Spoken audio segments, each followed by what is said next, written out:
defiende lo tuyo, despierta, boricua, defiende lo tuyo, despierta, boricua, defiende lo tuyo.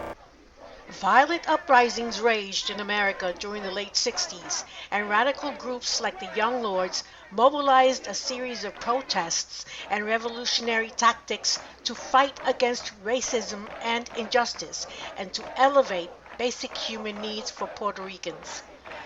My association with the Young Lords taught me that there is power in numbers and that a group of committed people can change the world.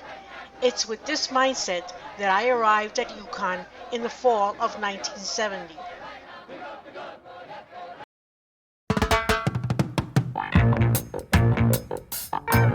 Get up, stand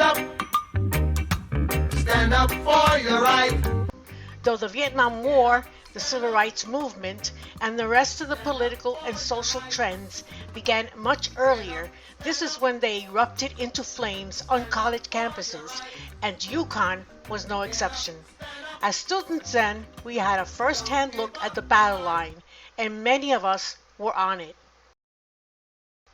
In 1967, UConn's response to affirmative action laws was to initiate a summer program for economically disadvantaged students in the state of Connecticut who did not meet college entrance requirements. In the summer of 1968, Isnoel Rios, a community activist from Willimantic, and Carlos Medina from New Haven were admitted through the second summer program. One additional Puerto Rican student arrived through regular admissions that fall. In the summer of 1969, Carmen Castro from Bridgeport was also admitted through the summer program.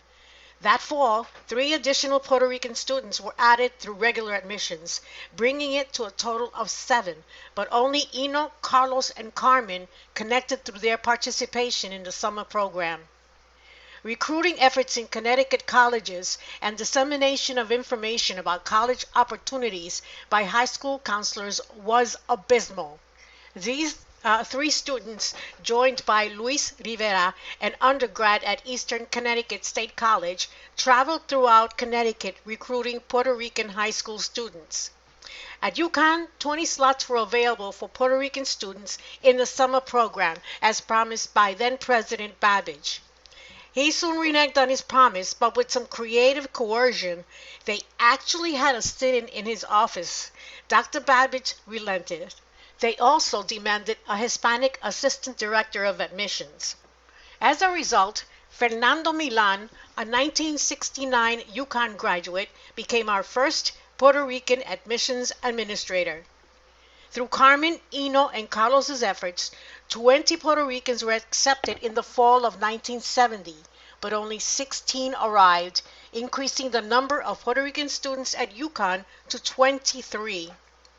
Bruni Gutierrez, Norma Acevedo, and I, the 3 amigas from East Harlem, New York, were 3 of the 4 regular admissions that year.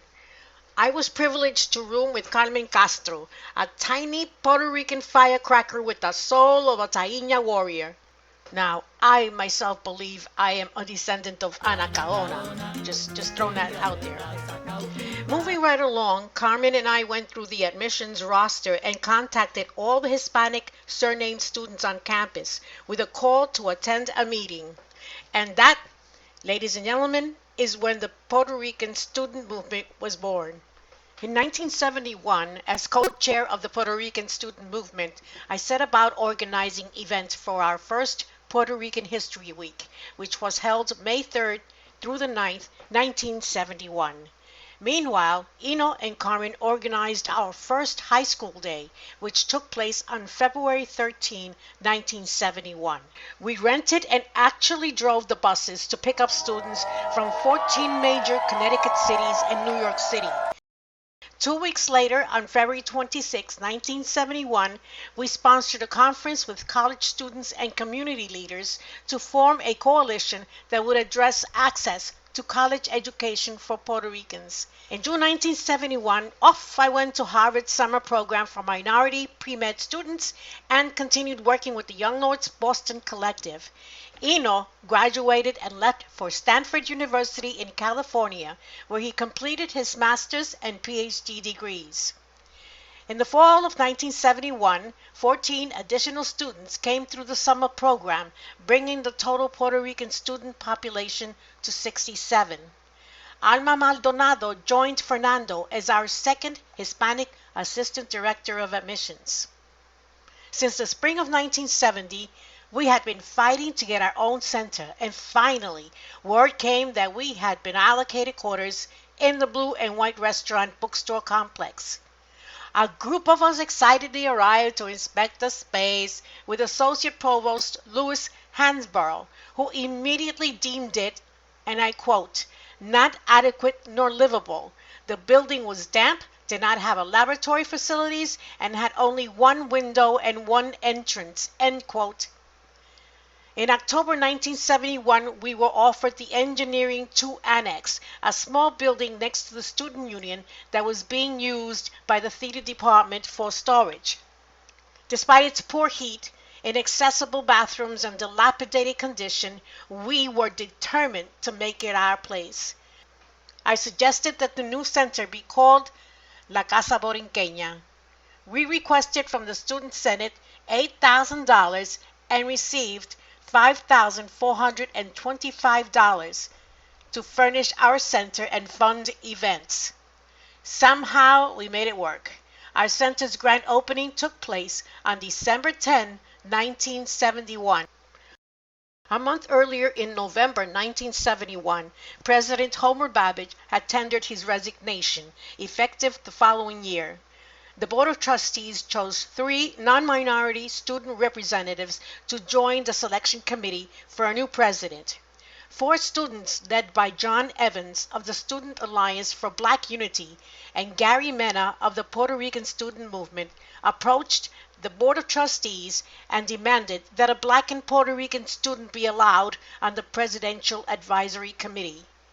Puerto Rican student member Andy Vasquez was chosen by us to represent the Puerto Rican student body in the Presidential Selection Committee. The board declined our request. During our second Puerto Rican History Week in April of 1972, we held our first Family Day to recognize and celebrate the love and support of our families. I had been accepted to the Junior Year Abroad in France program, and again off I went in the fall of 1972. In the spring of 1973, Professor Scott Cook, who volunteered to be our organization's advisor because, well, the university couldn't have all these Puerto Ricans running amok with no adult supervision, endeavored to begin a Puerto Rican studies program with colleagues from various social sciences disciplines. He was advised by the Assistant Dean of Liberal Arts that there were no funds available for such a thing. Jokes aside, we were very, very lucky to have Dr. Cook as our mentor and our greatest supporter. In September, Gary Mena and I, along with a delegation of Black students, discussed financial aid for minorities, recruitment, and racism with newly instated President Glenn Ferguson. In December of 1973, I had completed my degree requirements and somberly left UConn with my decrepit maleta full of unfinished dreams. In the fall of 1974, the Puerto Rican student movement was broken up into 2 separate groups.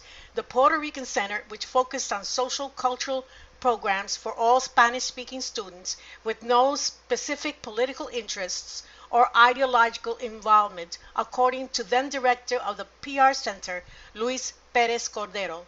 The Puerto Rican Student Organization, which was housed in the Puerto Rican Center, with Marilyn Alverio as program director, focused on recruitment of students and qualified Puerto Rican professionals. 2 other groups were formed, the unaffiliated Federation of Socialist Puerto Rican Students and the Committee on Puerto Rican Affairs and Studies, which was active in 1975. In September of 1975, the first course on Puerto Rican society and culture was introduced by Professor Scott Cook with Zoilo Garcia and Norma Bourgeon as graduate assistants. In 1978, Eno Rios returned after a 7-year absence and became director of the Puerto Rican Center for the next 26 years, until 2004, when he retired and returned to his hometown in Puerto Rico. A year later, in 1979, The Puerto Rican student movement ceased to exist as an organization. Activities were now planned by a coordinator and a committee and was overseen by an advisory board that would monitor activities and review matters affecting Latino students. On April 7, 1986, a public announcement was posted in the Daily Campus announcing that, and I quote, "Some Latinos not familiar with the center's mission have felt hesitant about participating in the operation of the center. After long deliberation among the center staff, the advisory board, and the university's Division of Student Affairs, the words Latin American Cultural Center were officially added to the name of the center." End quote. By 2005, the Puerto Rican House had been demolished, and the Puerto Rican Latin American Cultural Center was relocated to the Student Union. The struggle for numbers and recognition continued after the founding members left UConn. The torch was passed, and those that followed built on that foundation. Despite the struggle, we created inerasable memories of friendships and good times. The Puerto Rican student movement was started by blazing luminaries who took great risks to bring about change in an apathetic environment. As a united front, we were star clusters, held together by a mutual gravitational purpose and common origin. Together, we inspired galaxies of greatness for generations to come. No, the sky was not the limit. It was only the beginning. Like the twilight in the road up ahead, they don't see just where we're going, and all the secrets in the universe whisper in our ears. All the years come and go, take us up, always up. We may never pass this way again. We may never pass this way again. We may never pass this way again. Like Columbus in the olden days, we must gather all our courage, sail our ships out on the open sea, cast away our fears, and all the years will come and go.